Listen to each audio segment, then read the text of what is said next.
Alrighty guys, welcome back to another episode of Airtime with Jordan. It's been a while. I'm your host Jordan Fasso, and I just want to reintroduce myself. I said I would be active throughout the offseason. I wasn't. Work and life got in the way, but I'm excited to be back, keen for the season to start, and I'll be giving you regular content all the way through this year. That is the plan. And just generally, if you're new to the show, I'll just give a little spiel about myself and what the show's about. I'm Jordan. I'm a 27-year-old dude from Melbourne, and I love footy. I love talking footy with friends, family, whoever will listen to me, work colleagues, whoever. And the show is just generally about me talking footy and talking about what's going on, where I think teams are at, off the field, on the field, and doing it in hopefully a fun way. And keen to get going and with today's episode, and hopefully you enjoy the analysis going forward as well. So stick around and do the old follow, review, whatever you can do to help out the show. So word of mouth, whatever's in your wheelhouse, I will very much appreciate. I guess to start, I'm going to be previewing each team in the most predictable order ever, in alphabetical order, and their seasons, and doing a bit of a review of their how they went last year, how they went in the off season, and so on and so forth. So how the preview will work is I'm going to review their year last year, their record, whether they overperformed, underperformed, however you want to treat that, the ins and outs that they've got through the trade period and free agency signings, etc., delistings, all of that. We cover it all. The expectations for this year, what to look out for each team, some of the top players, or just players to watch for good or bad reasons, I guess, for each team as well. And then finally I'll finish off with the ladder projection for each team. And for context on that, the way I've done the ladder sort of projections, I've got two things. I've got the power ranking that I've got heading into the year, and then based on the respective fixtures, I've estimated where I think they'll end up. The win-loss draw in the fixtures, is based on the power ranking, and the only change that I made when the clubs are going head-to-head in a fixture is if there was a team playing at home against an interstate club, I gave them a bit of a boost to their power ranking. So that's why some of the results may not exactly match the power rankings. But without further ado, let's get underway and let's get into Adelaide. So taking a look at their year last year, they went 8-14, had a draw as well, ended up 15th on the ladder. On pure interstate games, they were 3-7. They went 5-6-1 at home. So, it was pretty well documented how they underperformed last year on the back of a pretty promising 2023 where they finished 10th. So, the expectations were sort of there for Adelaide heading into the season, and they just sort of faltered to really get out of the gates, and a lot of that started with their inability to score. Just quickly, this team has not made the finals since they finished first on the ladder in 2017, and I guess you could say they've been in AFL purgatory ever since. And I think, as I was sort of alluding to, a big reason for that last year, in my opinion, was their inability to score the ball in comparison to the year before. Tex Walker had the best year of his career, arguably, in 2023, which is a big reason that their forward line was so efficient. But it wasn't necessarily the only one. With Isaac Rankin only playing 15 games last year, that definitely had an influence. But also him playing more midfield meant that when they did go forward, he wasn't there to help convert those opportunities when they did get an inside 50. And I guess that's sort of the balance that Adelaide might have to find going into this year a bit more, and I'll probably touch on that a bit in the expectation segment. But that's definitely two things that sort of slowed their ability to score.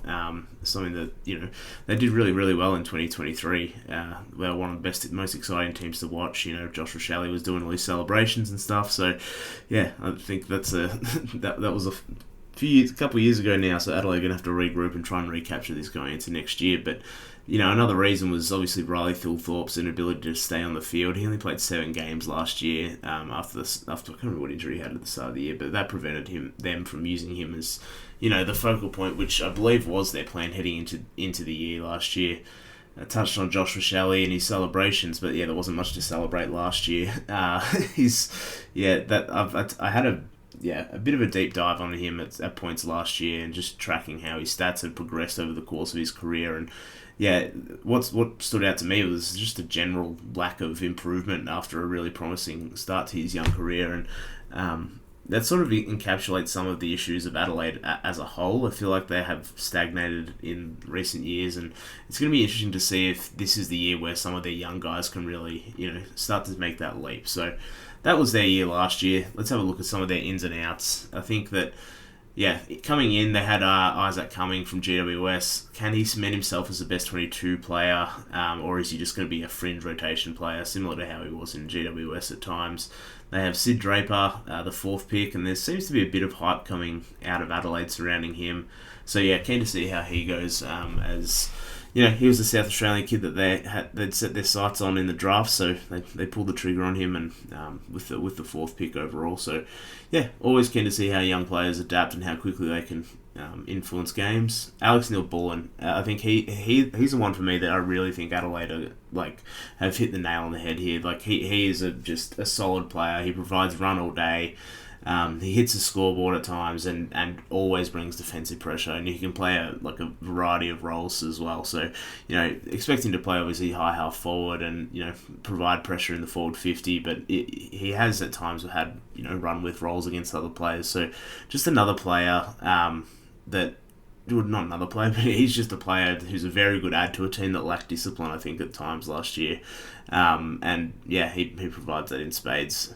Another guy they brought in was James Peatling, who, I'm keen to see if this guy was a beneficiary of the talent that GWS's midfield and team overall had, or he's actually the, centre bounce contest tackling beast that he sort of showed and proved that he could be, but he did it in his own right at times last year. So I'm just keen to see if that was real, whether he has the ability to do this in a probably less talented team, definitely less talented team than GWS. But, the opportunity is going to be there for him. And I spoke late last year about, GWS going on that surge to end the year and their form coming into finals, and he was a big part of that. He really was a tackling machine and got them going, and in the midfield when at times they looked a bit dead last year, GWS. So I think a pretty good ins, I would say, for Adelaide this year. And they also had brought in Tyler Welsh as well, who's another person, but I won't touch on him too much. I haven't dug into him at all really, so apologies to Tyler Welsh if you're listening. I doubt it.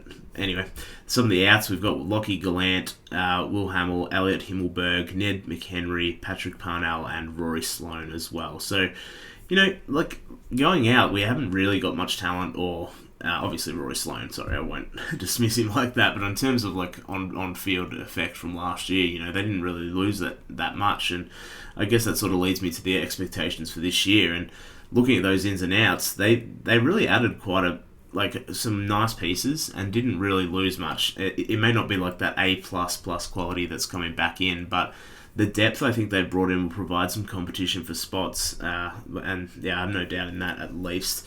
I think given the influx of that depth combined with the quality that I sort of perceive is actually on the list already, if they aren't elite, then maybe verging on good to elite sort of players. But I think that guys like Jordan Dawson, Isaac Rankin, Michael Lenny, Riley Thilthorpe, Mitch Hinge, and Josh Worrell, they're all guys that I perceive to, have the ability to get to an elite level. Whether they actually get there or not is another thing. But, they definitely have some guys that have quite a bit of upside on this team. And, I sort of envision this team almost contending for the bottom end final spot, 7th or 8th. They have genuine size across their back half, and if the top end talent stays on the field, I think they should be pretty competitive. The issue comes for them, obviously, like a lot of teams.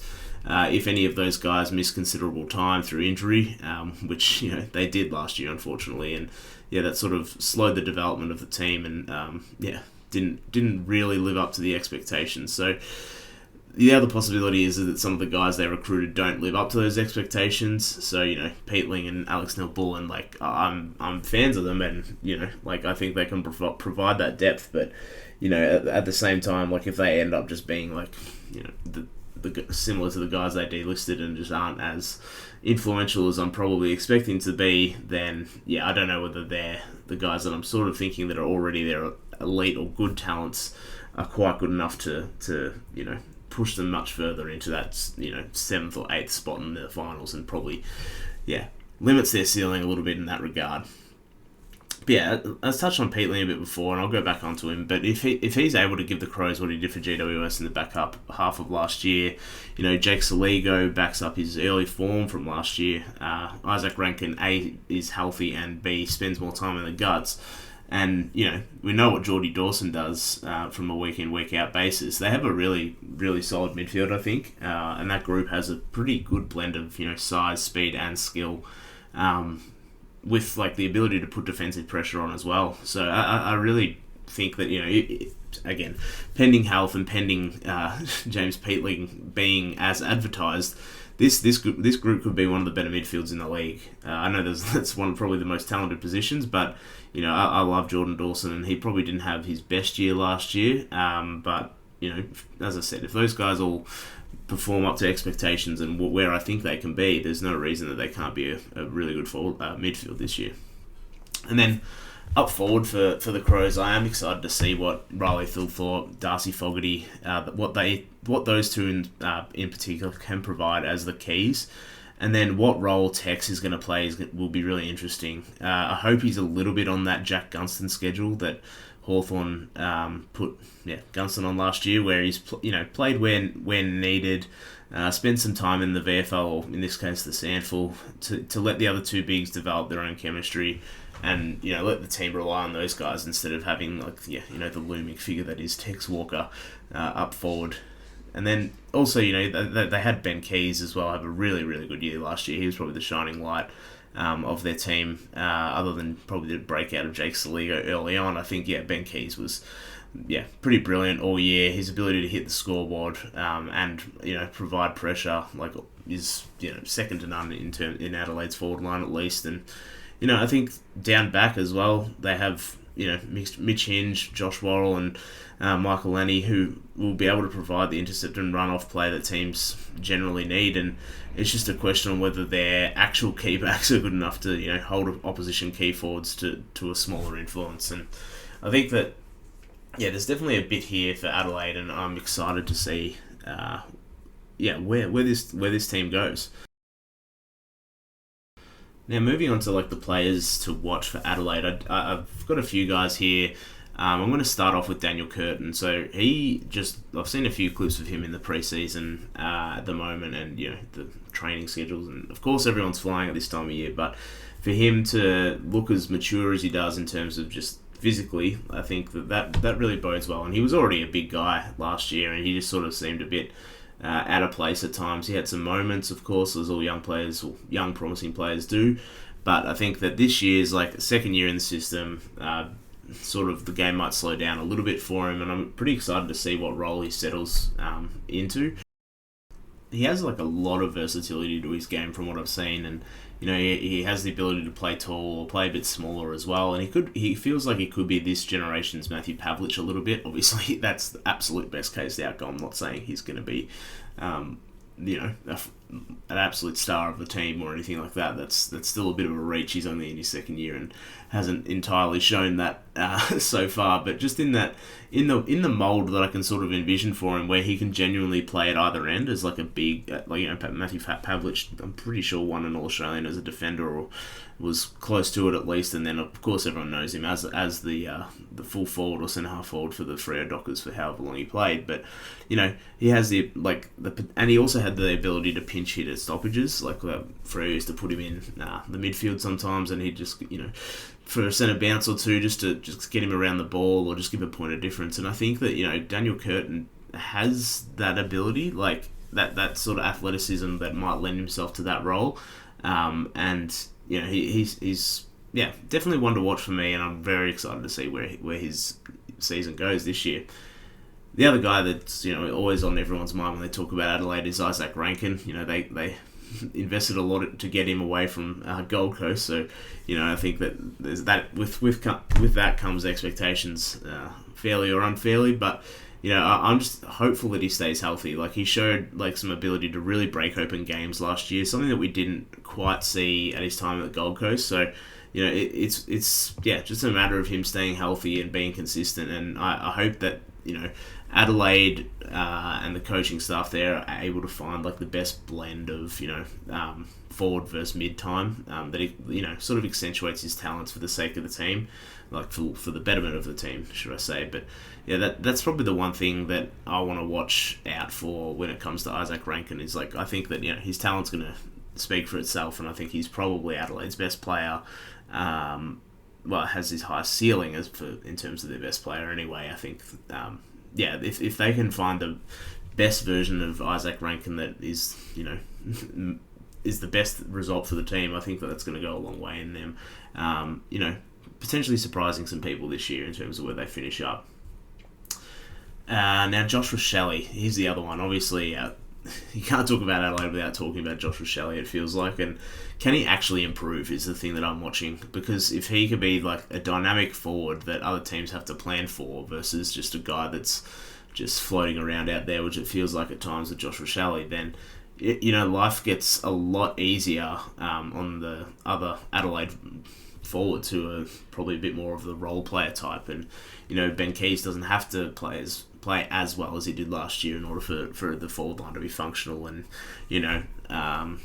Lockie Murphy can just be a pressure forward. We don't have to get goals out of Lockie Murphy, and that also means that Isaac Rankin can play more midfield time, which in my mind will result in better or more damaging entries if he's able to spend more time up the field and potentially lose his opponent going the other way. So I think that a lot is hinging on Josh Rochelle to perform, because it frees up Adelaide's forward line, it frees up Isaac Rankin more to play in the midfield. And that was probably one of the things that I might have missed about when I was sort of reviewing their season a few segments ago, is that his inability to find that same form that he showed in 2023, even that if he's able to do that this year, then as I said, it just gives them a lot more flexibility and increases their ceiling. And then the last guy I want to talk about for Adelaide and the players to watch is Riley Thilthorpe. This guy is as imposing as they come. If he grabs a hold of this forward line this year, it really, really does change the trajectory of this team. If he's able to be, a top 10 key forward in the league, which isn't out of the question. At times we've seen him like really dominate games, and there aren't too many key defenders who will be able to go with him pound for pound. So I'm pretty excited. He seems to have had a clean run at it this off season, and that's pretty exciting for Crows fans. And I think that the general footy world, he's going to potentially become a household name this year. And I think he has the absolute potential to be the breakout player of the competition this year. So he's not necessarily one to watch, because I know a lot of people already know about Riley Thilthorpe, but in terms of his consistency week to week and being able to stay on the paddock, I think this could be the year for him. And that's a big reason that I have the Crows. Actually, I have them 10th in my power rankings going into the year, but after going through the fixture, they picked up a couple games that due to fixturing and just I guess because they finished so low last year, they might have an easier draw. So I have them finishing 8th and sneaking into the finals. They're sort of my smoky to make some noise. More so in the regular season. I don't think they're going to actually in the home and away season. Sorry, I've been watching too much basketball at the moment. But in the home and away season, I think that they'll be a bit surprising compared to what many pundits might have them at the moment. And I think that they just have a few guys that I've sort of spoken about today that have the potential to really boost their ceiling as a team. And like injuries happen, there's going to be some teams above them who are going to falter, and like that could happen to them as well again. And this is all a moot point, but I'm pretty bullish on the Crows relative to where I've been on them, like definitely last year at least. So I think that's probably all I've got on the Crows today. I want to keep these relatively short so we can get through enough before the season starts. And as I said, I'll be going through all the teams in alphabetical order. So next week, next week I'll have it up sooner than that. But next up is the Brizzy Lions, the reigning premiers. So stay tuned for that episode. It won't be far away.